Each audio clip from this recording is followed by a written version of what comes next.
We wanted just to make sure, Madam Chairperson, that the lives of our people are protected and that the risks are mitigated from our people, possibly then at the height of the pandemic that nobody knew about, that would have resulted in the millions of infection and countless deaths of our healthcare workers. Narito ang Balitang Pinoy TV. Magandang araw sa atin lahat mga kababayan. Dito na naman tayo sa another episode ng ating vlogs. Pag-uusapan natin ngayon, ito po no. Una nating pag-uusapan ay ito ngang si former President Duterte, iniutos raw ni Duterte ang kontrobersyal na 47.6 billion COVID fund transfer noong 2020. Kasi hinihearing ngayon sa Kongreso itong si Duque. Okay? If you can remember Duque. Okay? Siya yung namumuno doon sa PhilHealth dati, di ba? If I'm not mistaken. So yan, pag-uusapan natin yan at this is a big revelation, no? Pero hindi naman siguro alam, I mean, alam naman siguro pala lahat ng taong bayan kasi binabalita yan lahat ni Duterte tungkol dito. Okay? Kasi kina-question ngayon si Duque tungkol nga dito sa 47.6 billion na fund transfer noong 2020. Okay, mamaya i-explain natin yan ano ang reaksyon natin tungkol dito. Okay, mali ba ang ginawa ni Duterte sa pag-transfer ng funds na ito? Okay, at bakit itong mga government officials ngayon, especially itong mga kongreso ngayon, pilit nilang ipina-imbestigahan itong COVID ni Duterte. Okay, itong COVID issue ni Duterte. Okay, nagmamagaling na naman sila dito. Okay, tinataniman na naman ng issue mali siya itong ginawa ni Duterte dati sa pandemic. Okay? Mamaya, i-explain natin yan. Ipagtanggol natin ang ating former President Duterte. Pero bago ang lahat, bago natin ito pag-uusapan guys, help me po na i-like at i-share itong ating video sa Facebook at sa YouTube, itong ating live para kakalat naman ito sa taong bayan. Okay? Marami ang makarinig kung ano na ang mga kaganapan natin dito sa ating bansa. Sabay-sabay nating i-like at i-share itong video natin, Facebook at YouTube. 1, 2, 3, go! Thank you very much. And also guys, paki-subscribe, paki-follow para lagi kayong updated sa mga balita na kagaya nito at ma-notify ang inyong mga cellphones kung meron tayong breaking news. Okay? Sabay-sabay nating i-follow at i-subscribe Facebook at YouTube. 1, 2, 3, go! Ayan, thank you very much. Start na tayo. Ang sarap kasi ng grapes na kinain ko. Okay, so unahin muna natin itong hearing ni Duque ngayon na tinanong siya, no? Sino ba ang may utos sa pag-transfer ng funds sa worth 47.6 billion noong 2020. Okay, alamin natin sa balita na ito kung ano yung sinabi, kung sino ang may utos dito. Okay, pasok, Duque. Wait muna, walang sound. Bakit walang sound? Sorry. In our meetings in... Again. Publicly, this was made by the President in our meetings in... Wait. Publicly, this was made by the President in our meetings in the weekly meet or talk to the people. Okay. Iniutos ni dating Pangulong Rodrigo Duterte. Ito ang sinabi ni dating Health Secretary Francisco Duque III kaugnay sa kontrobersyal na paglipat ng 47.6 billion mula sa Department of Health sa Procurement Service ng Department of Budget and Management o PSDBM para sa pagbili ng mga supply para sa COVID-19 noong 2020. Sa oversight hearing ng House Committee on Appropriations na pinangunahan ni House Appropriations Panel Vice Chair at Marikina City Representative Stella Luz Kimbo, inusisa ni ACT Teachers Party List Representative. So, ang mga kongreso na nagtatanong tungkol dito, itong si Stella Kimbo at itong si Franz Castro. Alam naman natin, itong si Franz Castro, dati na itong ayaw niya ang mga Duterte. Diba? Alam natin, kilala natin si Franz Castro. Default na yan.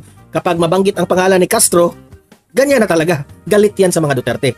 Itong si Stella Kimbo, I think last year or last year lang. I think last year, no? Last year ito na nagsimula ng binatikos niya si VP Sara tungkol sa confidential funds. Ngayon naman, todo ito si Stella Kimbo ngayon na ipinagtanggol itong si Martin Romualdez. Ngayon, sila yung mga kumu-question dito sa 47.6 billion na transfer, okay? Galing sa PSDBM, 47.6 billion na transfer ito sa PhilHealth. Mamaya ipapaliwanag ko sa inyo bakit nagawa ito ni former President Duterte. Okay? At bakit binigyan nila ito ng mali siya? Bakit kino-question nila? Sige, you are free to question. Okay? Kasi ako, I'm very confident na malinis ang layunin ni former President Duterte dito. Okay? Sige, mamaya. Representative Franz Castro, si Duque tungkol sa ginawang paglipat ng pondo. So, clear po yun, no? 47.6 billion to be transferred to PSDBM. Publicly announced by the former President Yes, publicly announced yan. Duterte na mai-transfer yan. Ah. Inusisa rin ni Deputy Majority Leader at Iloilo 1st District Representative Janet Garin si Duque sa official instruction sa kanya kaugnay sa nasabing transfer. Ah. So I think, Honorable Franz Castro, the answer of Secretary Duque was in a public address of the President, of the former President. Yun naman medyo nagugulat ako, Madam Chair, because officially, there are actually official notices or instructions. So was there any instruction, Madam Chair, or who instructed Secretary Duque to initiate the 47.6 billion transfer? It can be answered by the name of the authority who instructed him, or the name of the committee, or I do not know. So ganun lang, Madam Chair, if the Secretary Duque can respond. Nanindigan naman si Duque sa kanyang pahayag at sinabing nasa kapangyarihan niya ang pagpapahintulot ng fund transfer. Oh, tinanong si Duque, sino ang nag-transfer? Eh syempre, straightforward na si Duque. Si Duterte ang may utos. Oh. Ano ngayon? Kung si Duterte ang may utos dito, ano ngayon? Syempre, presidente. Ganyan ang leader namin noon sa dating administrasyon. Aaminin ka agad. Inamin ni Duque, syempre, hindi naman siguro nagsisinungaling itong si Duque. Na sabi niya, si Duterte ang may utos dito. Itong 47.6 billion ng PSDBM, kailangan yan ng PhilHealth. Okay? Oh, kasi baka iisipin nyo, sige, normal yan, ini-investigate nyo ngayon. Oh. Ang tanong, may corruption bang nagaganap? Siyempre, wala. Mamaya, explain natin yan. Ngunit nilinaw ni Garin kung ang naging desisyon ba tungkol sa paglipat ng 47.6 billion fund sa PSDBM ay unilateral. Sinagot naman Ma'am Nelsky, good morning na Ma'am Nelsky because it's 12:31. nito ni dating Health Secretary Duque na sumusunod lang siya sa rules ng PSDBM at hindi ito unilateral na desisyon. Paliwanag pa ni Duque, ang desisyon ay batay sa mga rekomendasyon ng Interagency Task Force for the Management of Emerging Infectious Diseases o IATF. Madam Chair, we wanted just to make sure, Madam Chairperson, that the lives of our people are protected and that the risks are mitigated from our people, possibly then, at the height of the pandemic that nobody knew about, that would have resulted in the millions So, Madam of Chair, infection and countless deaths of our healthcare workers. Dagdag na tanong ni Garin kung dokumentado ang naturang rekomendasyon, ngunit hindi nagbigay ng kategorikal na sagot si Duque. Jed Neresina, Okay. So, yan ang ipapaliwanag natin. So, ito ngayong Kongreso, gusto nilang questionin itong 47.6 billion. Nakahanap na naman sila ng posibleng ipataw nila na lagyan ng mali siya itong 47.6 billion. Na galing ito, pinatransfer ito ni Duterte sa PSDBM to the PhilHealth. Alam nyo mga kaibigan, alam nyo mga Kongreso, no? Wala kaming problema dyan kung i-investigate nyo for transparency. Pero, dati na itong question. Dati na itong sinagot ni former President Duterte. Araw-araw, nag-public address. Si Duterte lamang po ang presidente na every night, midnight pa nga, nagla-live yan sa RTVM. Diba? Yung ating kasalukuyang Pangulo ngayon, wala. Hindi yan nagawa niya. Lahat ng mga ginagawa ng former President Duterte patungkol po sa mga galaw niya sa pandemic, sinasabi niya for transparency. Kung ikaw, Stella Kimbo, si Garin, at ikaw, Franz Castro, kung nakikinig ka sa mga sinasabi sa public address ng Pangulong Duterte, magmukha kayong katawa-tawa dyan sa mga tanong nyo dyan sa Kongreso. Alam nyo ba kung bakit? The reason why Duterte kailangan niyang gumamit na ganitong kalaking halaga because this is an emergency. Itong funds na ito, the COVID-19, itong panahon ng pandemic, is spreading wildfire. Did you get what I mean? Yung time na yon, emergency na yon.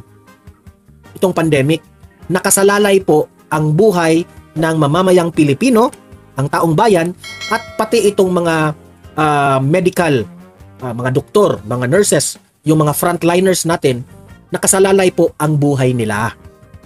Itong 47.6 billion, nangangailangan po ng malaking pera dahil ibibili po ito ng mga gamot, ng mga test kits, kung mga anong test na yan, para i-test itong ating mga frontliners, kasama na dyan ang mga doktor, mga nurses, kung ano-anong mga frontliners, ibibili po ito ng mga pang-proteksyon po sa kanila. Okay? Malinaw. Proteksyon po ito sa kanila kasi kung masyusyutay ang mga frontliners, kung mamamatay ang mga frontliners natin, sino ang tutulong sa taong bayan? Okay? So, ang pera po, emergency. Tina-transfer kasi kailangan.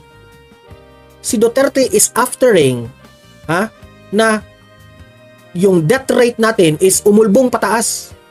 Di ba? So, iniiwasan ni Duterte na marami pa ang mahawa sa virus. Kaya nga, si Duterte, in-announce niya yan in public bakit ginamit niya ang 47.6. Oh, merong magsasabi, kayo mga kongreso, sasabihin nyo, bakit ang sobrang mahal? 47.6 billion.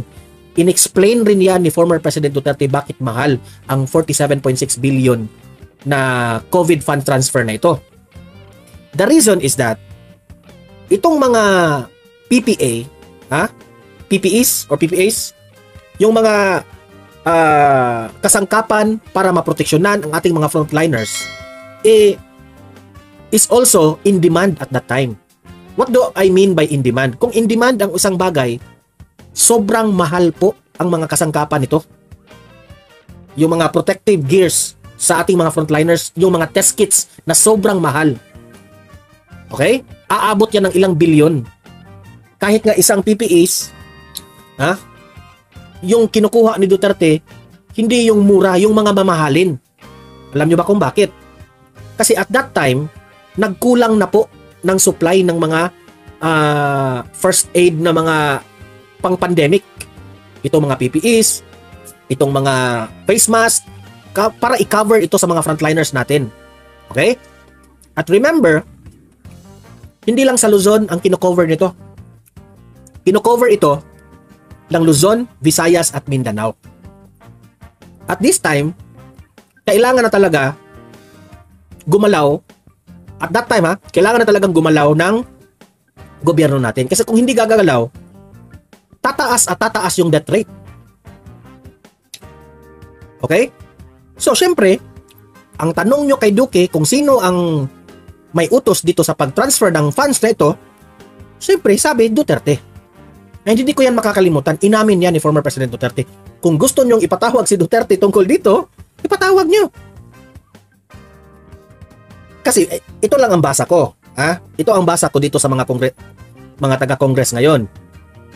Binabahira nila ito ng malisya, itong 47.6 billion, para magmukhang may ginagawang mali na naman itong mga Duterte. Kasi kung itong balita na ito, alam ko na ang saan ito patungo eh. Ibabalita na naman ito ng mainstream media na ganyan pala kalaki ang ginamit ni Duterte, so magmukha na namang may kasalanan si Duterte. Ganyan eh. Ako, sa totoo lang, in my own opinion ang basa ko dito, pinopolitika ito yung hearing na ito eh. Bakit ngayon lang kayo nagrereklamo dyan? Bakit at that time, kayo Garin, Castro, at ikaw Stella Kimbo, nandyan naman kayo sa Kongreso noon sa panahon ni Duterte. Bakit kayo hindi nagrereklamo dito? Bakit ngayon lang? So ako, ang basa ko dito, baka obviously, inuutosan na naman kayo ng amo ninyo. Na sige, i-questionin nyo yan. Kasi yung mga taong bayan, especially itong mga dilawista, ganyan talaga si Duterte. Yan na naman ang iisipin nila kasi sarado na mga isip nun eh. Maniniwala ka agad. Bakit ang laki-laki niyan? 47.6 billion, transfer ni Duterte. What if na lang kung hindi si Duterte ang naging pangulo at that time? Saan kaya ilalagay ang taong bayan? Sa totoo lang. Ako nga, nagpapasalamat ang Pilipino na si Duterte ang presidente sa panahon ng pandemya. Kasi kung si PBBM pa ang presidente at that time, o si Pinoy ang presidente at that time, ewan ko lang. Ewan ko lang kung ano na ang kalagayan ng Pilipinas ngayon. Ayan, nagre-remind na si Ma'am Nelsky ha. Pa-like naman sa live ni Sir Donmar guys. Ayan. Question kayo ng question ni Duterte. Ako magpapasalamat nga tayo. Ginawa ng lahat ni former President Duterte para marami ang buhay na ma-save at that time ng pandemic. Itong 47.6 billion na may utos ni Duterte, hindi nga nakahawak si Duterte ng pera. Hindi siya nakahawak sa mga pera na yan. Kung ang layunin nyo, nabahiran nyo lang ng malisya itong usapin na ito, inakakamali kayo. Walang patutunguhan itong investigasyon na ito kasi kung ipapatawag nyo si former President Duterte, minsan, sabi ni Duterte, lahat ng mga budget ng government, hindi nga nakahawak si Duterte ng pera. Sa totoo lang. Okay? Kaya nagawa ito ni former President Duterte because umusbong yung death rate. Ay, maraming salamat Ma'am Pearly Shell sa 4.99. Ayan, Midnight Snack Donmar. Ay, maraming salamat sa Midnight Snack. Oh, ganyan yung mga audience natin. Oh, mga audience dito sa Donmar TV, mga matatalino, alam nilang kape lang yung kinain ko at merong grapes. Oh, ayan, may pa midnight snack na si Ma'am Pearly Shell. Maraming salamat sa mga pa-midnight snack mo Ma'am Pearly Shell. Oh, gawin kitang moderator itong si add as moderator, standard. Okay, save. Maraming salamat Ma'am Pearly Shell. Di ba? So, ewan ko ba bakit ngayon lang sila nagpahiring tungkol dito. Natapos na yung pandemic. Ngayon lang kayo nagpapahiring dyan. Okay? Binabatikos pa nga nyo at that time si Duque. Diba? Kung matatandaan natin. So wala akong nakita na relevant sa bakit kung matutuklasan natin na merong ginagawang masama yung administrasyon ni Duterte, makakatulong ba ito sa mga basic na problema natin ngayon? Ito na nga mga kabalita. Ano na ang masasabi nyo patungkol sa balitang ito? Please comment down below mga kabalita. Pag-usapan natin yan sa comment section. At kung di ka pa nakasubscribe sa ating channel, baka naman